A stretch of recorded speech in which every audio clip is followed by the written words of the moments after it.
how do we work with remote teams? Three parts to this, I guess. First part is because I ran a whole bunch of remote sessions through our lockdown here, I turned and ran virtual sessions and teaching people how to do it. I turned that into a short mini course, so an online one. And so, I think we should do this again.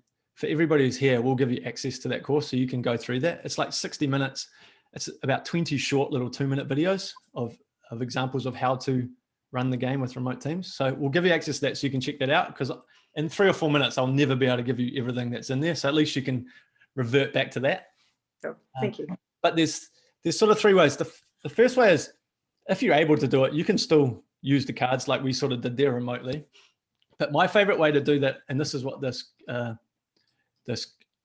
course will take you through, and I'll share my screen here so you can check this out. But my favorite way to do this, and this came from a company in Amsterdam, the idea behind it is you can download this for free and take your teams through it, but is to follow this process. So we designed a whole workshop, remote team workshop, that you can screen share your way through, just like I'm doing here. And it has a weekly retro check-in. It has the self-awareness piece and a team culture bit. I did this over 4 sessions, because it ended up being like 60-minute blocks, and 4 hours in front of a screen from my perspective is just is criminal, and we shouldn't subject anybody to that. And so I really like the idea of 4 1-hour or 60-minute sessions. And you essentially screen share your way through it. So we put all the cards on a screen. There'll be some of you have seen this, some of you who might not have seen this. And I put the prompt questions at the top.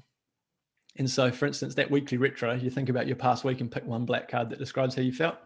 And Francesco did this before, but we always suggest that you have a post-it notepad so you write down your answer, because there's a really, that creates a tangible aspect of it. It creates the transference.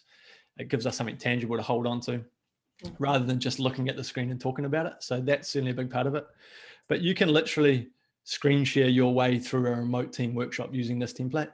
And there's hundreds of teams that are doing that now, which is really exciting. And it means that we can still have this conversation even if you don't have physical cards, which I think is quite cool. And what we've done is put the weekly retro in there. You can still do the self-awareness piece. So how do I want to feel at work, and go through here and pick your top 5, write them down, use the breakout rooms to then break out and share the stories of the top 5. Same as we use the breakout rooms briefly there. You then do the top 5 things you don't want to feel. Same process, get people to pick them, write them down, and share them in their breakout rooms. And then I changed the framing question for this one a little bit. And this comes to a question we've got later, I think, around the language.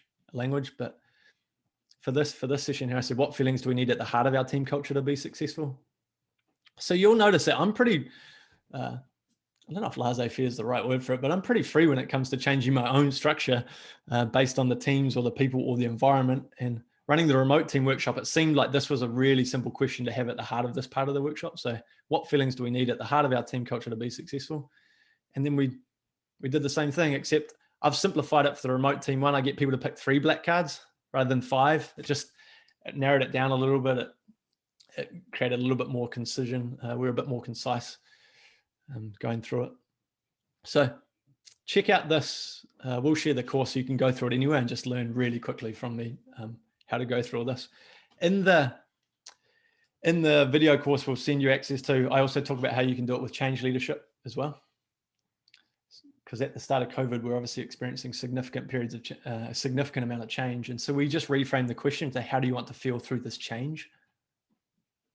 And that became a really powerful question for the moment of time that we're in. But I think it's powerful regardless of what change you're going through. So once again, you'll notice I've just changed the framing question slightly to be specific to the teams that I was working with at the time. So I guess what I'm doing is giving you permission, hopefully, to the more you play with it, more you can hack it and pull it apart and change it a little bit based on the team, which comes back to that initial point. If you can find out what the outcomes are people want to achieve, and then you can retrospectively work backwards to try to get there.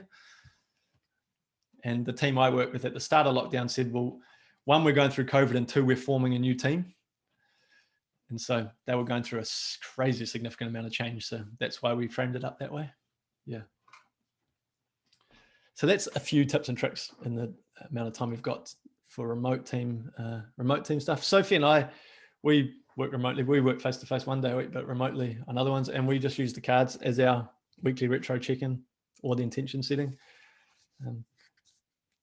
It might sound like I'm beating the drum, but don't underestimate the power of that small conversation on a regular basis. Yeah, it's incredibly powerful.